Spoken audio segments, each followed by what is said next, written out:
মসজিদ মাদ্রাসার ইমাম খতিব পাল্টানো খুবই সহজ,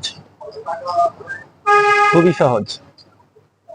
বর্তমান সমাজে যে কোনো কারণে মানুষের মন মতো না হলে, পছন্দ না হলে, সত্য কথা বললে মসজিদ মাদ্রাসার খতিব ইমাম পাল্টানো, চাকরিচ্যুত করা খুবই সহজ।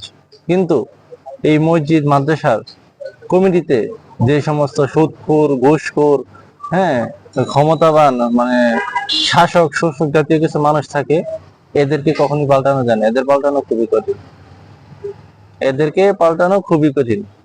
কিন্তু যারা হক কথা বলে, ইসলামের কথা বলে, ধর্মের কথা বলে, অন্যায়ের বিরুদ্ধে প্রতিবাদ করে, গুনাহ থেকে মাফ হওয়ার কথা বলে, ন্যায়ের পথে, দিনের পথে চলার কথা বলে, তাদেরকে মানুষ তাদের পছন্দ না হওয়ার কারণে, এই কমিটির লোকজন, এই কিছু মুসল্লি আছে, এদের পছন্দ না হওয়ার কারণে চাকরিচ্যুত করে দেয়, হেয় করে, অপমান করে, গায়ে হাত তোলে। নাউজুবিল্লাহ। আল্লাহ পাক আমাদের সবাইকে হেদায়েত দান করুন। আমিন।